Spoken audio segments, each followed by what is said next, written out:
Welcome to the latest home match preview of the 25-26 season here on Stones TV and the Maidstone United podcast, where we look ahead to our first Monday match day of the season.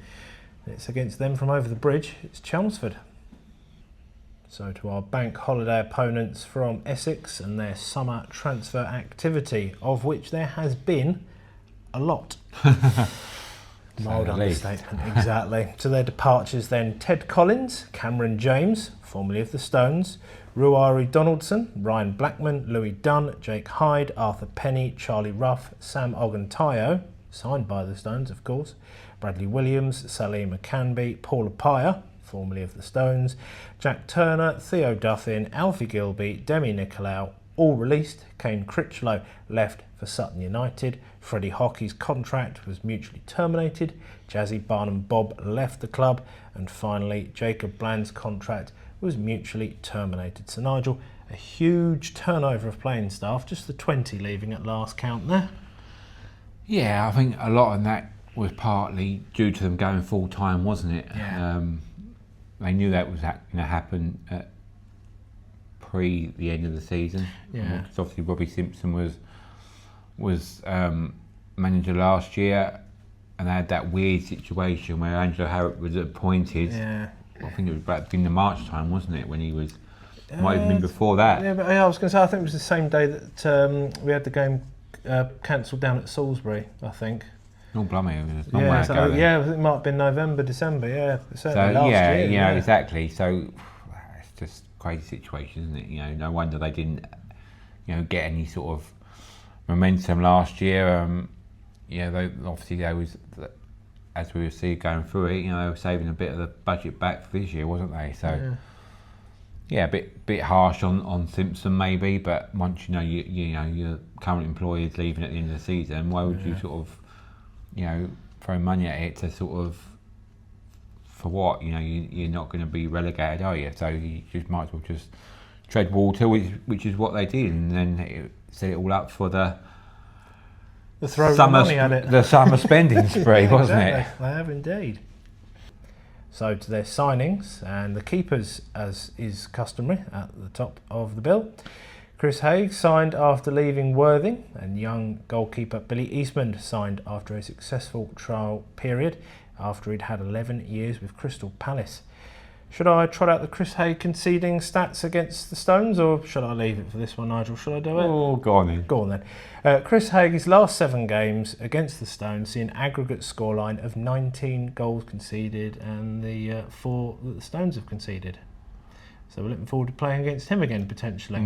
Yeah, potentially. Again, another one of those stats, isn't it? There to be broken. Yeah, exactly. But yeah, no, it's getting. I just think one of these sort of like modern day keepers, isn't he? They like the sweeper keeper, as they're known, and that's obviously why Chelmsford have signed him. He's a progressive sort of keeper. Yeah. He's undoubtedly got talent. I mean, he was at Ebbsfleet, wasn't he? And Worthing last year, obviously we played him. We've got those 2 goals against him in the playoff. Yeah, quarter-final, eliminator, didn't we? At the back end of last season, but he's also been to Wembley, wasn't it, with Concord Rangers, I believe. Possibly, yeah. Just saying that off the top of my head, and he's got National League experience. He did spend the season with Oxford City when they were to the National League, so. Yeah, he's a good accomplished keeper at this level. So let's not forget that. So it's one of those records. Like of course it is. Torquay, of course it is. We have it with him. And sometimes it's not solely down to the keeper, is it? Yeah. It depends on the defence you've got in front of you. So or lack thereof sometimes. Exactly that. Yeah. So to the defence, and David Long King, he signed after leaving relegated St Albans City. Harry Barbrook rejoined for the 25-26 season after a loan with the Clarets in 24-25. That's after his release from Ipswich Town. Joe Grimwood signed from Barnet for a club record fee. He was promoted with Braintree out of South in 23-24. Gibraltar international Cian Ronan signs following his departure from Kings Lynn, and Ben Tompkins signed for the season ahead after leaving Hemel Hempstead. So Nigel, a lot of experience at this level, and some who know how to get promoted out of it too. Yeah, exactly that. I mean, they in the case of Long King, you always have to get relegated out of it. But well, yeah, it's one way to get out of the division. Yeah, true. but no, it's again they've got that experience there, and I think wasn't it Joe Greenwood? Wasn't he? He was with Bournemouth last year as well. I know he said. I think he made his debut in that 4-0 game, but then I don't think he played much after that. I think that might be him. Yeah, there was definitely one who did exactly that. Yeah, 1 and out. Yeah. Anyway, yeah, exactly. It's again, it's got that experience about it, hasn't it? Yeah. You know, it's and their manager's going to go with players that, all managers do that, don't they? Yeah. And, they've got their little black book of players that they trust, and obviously their time together at Braintree, which is where they sort of know each other from, and it's just them sort of that people that you can trust in those positions. And it's like we were saying, when we were talking about Chris Haig there previously, a good goalkeeper is only good as the defence in front of him. So if you get that trust there and that build up, that you're halfway there, really, aren't you? Yeah. And again, but then maybe from our point of view, it's a good time to play them because that isn't there at the moment. Exactly. They're coming off of the back of obviously this is before Saturday's game. Yes. But they did come off the last midweek against Ebbsfleet. They lost 1-0. They did indeed. At Ebbsfleet, didn't they? So. Yeah, so obviously they're still gelling, but again, they're one of the longest teams in the National League South, aren't they? Yes, so I know it's different personnel that's playing, but it's certainly a rivalry, and we've had that rivalry with Chelmsford since way back in our Ryman Prem days, haven't we? So yeah, it's certainly going to be a good battle, and just the managers and the dugouts and everything. It's just one of those clashes that, with the signings they've made, it just whets your appetite for the game coming up. And against a bank holiday bumper crowd, I would imagine as well, because it's not too far a distance to travel really in the grand scheme of things, is it? I think it's going to be a good game. Yep, should be. So in the midfield, Taylor Clark, he signed after his contract expired at Wycombe. Last season he was on loan at Farnborough, Wealdstone and Slough Town. Ex-Colchester and Torquay midfielder Tom Lapsley signed. Ex-Stone against the Stones, Dom Odesanya joined from Eastbourne Borough for an undisclosed fee. Versatile midfielder Josh Castiglione signed following his departure from St Albans. Attacking midfielder Josh Hedges joined following his departure from Salisbury. Winger Shiloh Remy signed after leaving Dagenham and Redbridge. Winger Kai Corbett signed following his departure from Aldershot Town, and Archie Tamplin re-signed for 25-26. So Nigel, more names that we have come up against in recent years, and one who we've seen a lot more of in the past, of course, in Dom. Yeah, exactly, and that's probably the midfield area is the area of their team that impresses me the most, really. Yeah. The likes of Kai Corbett and Hedges from Slough. Even Shola Remy, really. I know that's the name that Connor's, one of our Co-Stones live commentators. Yeah. He's always banging on about him. He's a favourite of his, and they're all these players that, have got the potential to be like a crowd favourite. Yeah. And I suppose when you are building a team, it's not about getting all the name players, is it? As we come on to some of the strikers that they've got. Yes, they're a name everybody sort of recognises them, and when they're on the team sheet. But these up and coming players, like Corbett and we say Hedges and even Archie Tamplin. I know he's had a bit of a checkered start to his career with his dad at Billericay, but he's the one player that he's there from last season. Yeah. And they wanted to keep him. Yeah. So he's sort of out of that sort of spotlight. He has sort of got a career for himself, and he's quite a linchpin in that midfield. So again, he's another one with that potential. But it comes down to that group, isn't it? And we said it on our previous preview. Your midfield is your heartbeat. If you can get that all working in unison and in sync, then everything else should fall into place. But it is going to take time, and obviously with the budget that they've got, there comes added pressure, don't they? Because, as we've said, they're a club that's been in the National League South the longest, and they've never been, they seem to have a season where they're really good and then a season where they drop off. So again, with that extra budget, and with Angelo Harrop having got promotion in his last stint in National League South, it was a little bit different at that time because, you know, it was with a Braintree side that were sort of like your archetypal pub team from Essex, weren't they? Yeah. You know, they were back to the wall, played the underdog card, but you haven't got that luxury now. There's come that little bit of expectation with it, you know, and the names, and you know, the owners come out and said, you know, putting undue pressure on the team, maybe, you know, but obviously if you're outlaying that amount of money, again, there comes that expectation, doesn't there? Yeah, you've got a right to be impatient, of as course you say, with like 18 odd seasons at this level. It's, you know, I wouldn't say now or never, but you'd certainly think it would be one of their better chances. I think I don't know if it's a disadvantage or an advantage, but they play in an athletics ground, you know, and it's very hard to sort of like, you know, if you get 3,000 people here at the Gallagher, the crowd's literally right on top of you, but it's very hard to sort of like get that intimidating atmosphere playing at, you know, as an athletic stadium go, they've got them two stands behind, but they're uncovered. Yeah. So again, we know when it's not with a covered seating, you can generate that atmosphere, but the noise is kind of lost. Yeah, I mean, probably one of the advantages that they have got is that when they play their midweek games, they do play on a Monday. So, that's an advantage or a disadvantage. But again, it's about managing that situation, isn't it? Because you've got that quick turnaround of games. But you know, that's all in that pot that they've got to deal with, isn't it? So a lot going on for them, a lot cooking. You know, and as I said, there's that sort of like they're coming here, which probably is better for us to have them at home first. Maybe with a little bit of revenge in place after last year. Yes, more. You know, I know George is certainly keen to sort of like go, because that's really the only blot in his copybook. I know we got relegated from that National League season, but we didn't really get any thumpings in that league, did we? You know, we was competitive in games. Yeah. You know, and we went on that FA Trophy run and.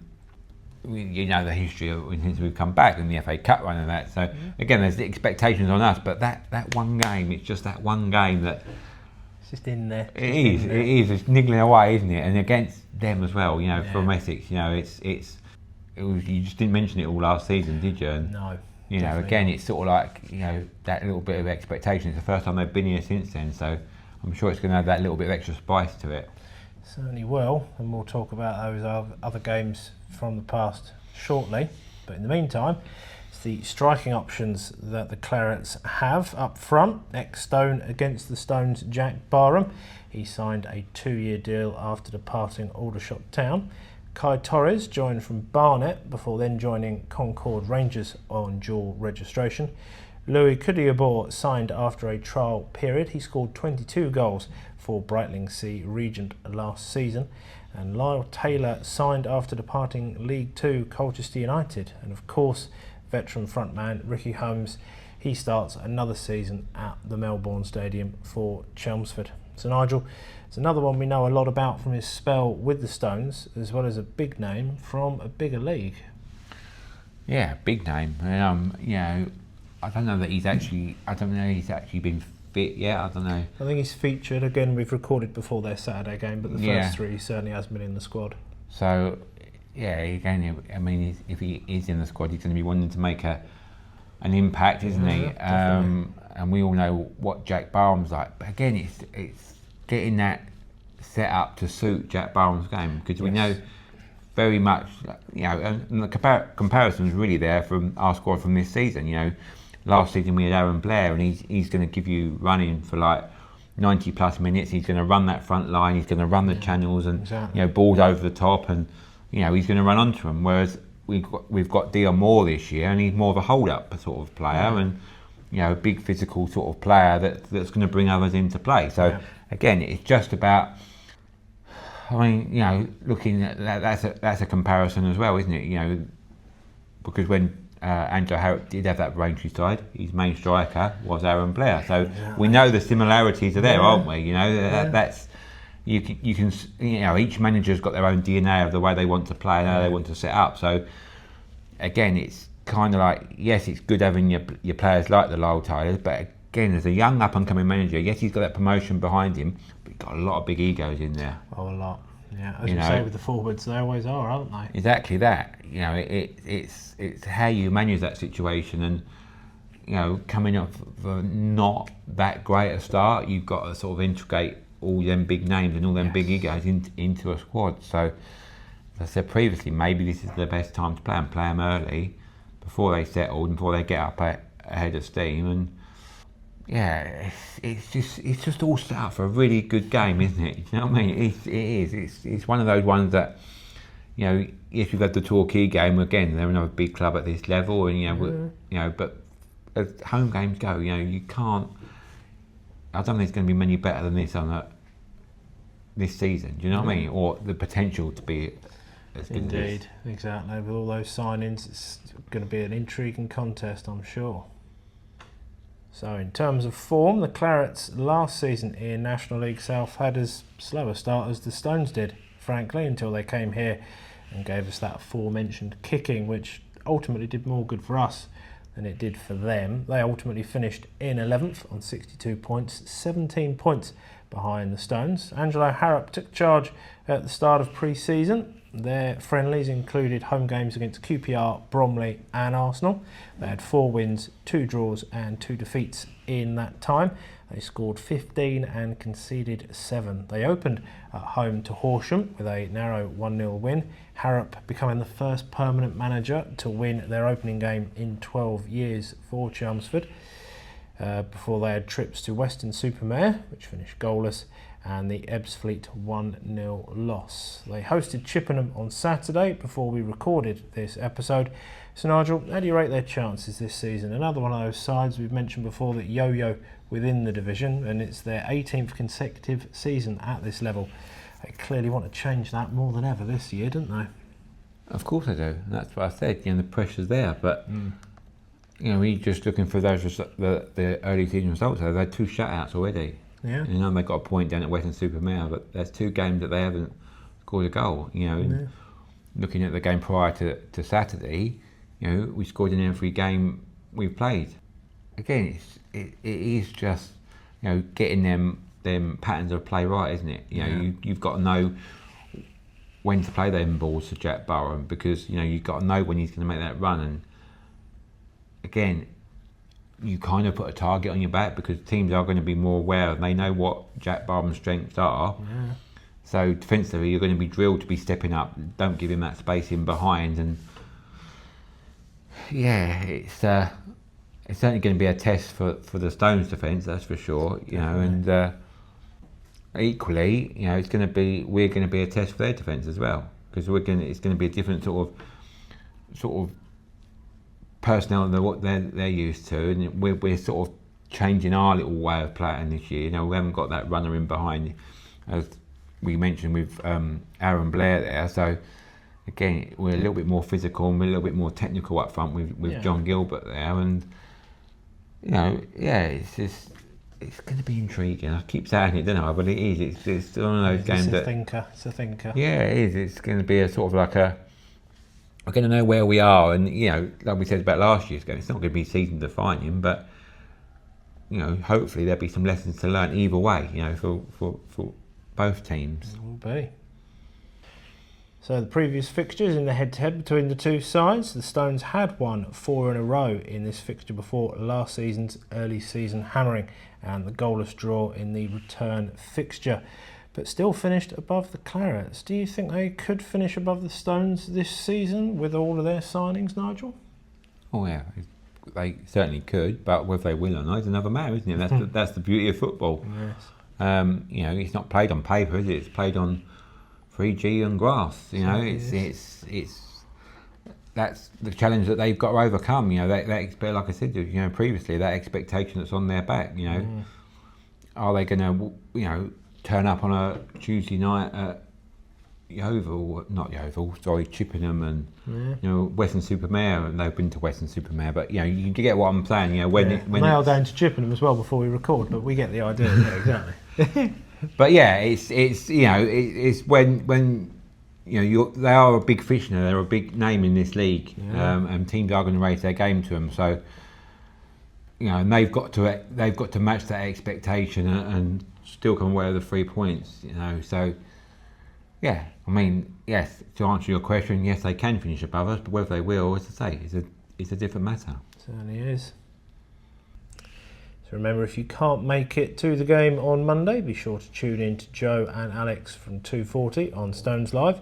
You'll see them on the hot take and then hear them on the highlights once they go online.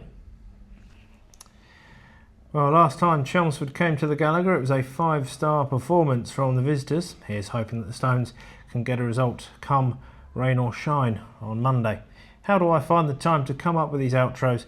Clearly, I am a system addict and I very much can't wait another minute.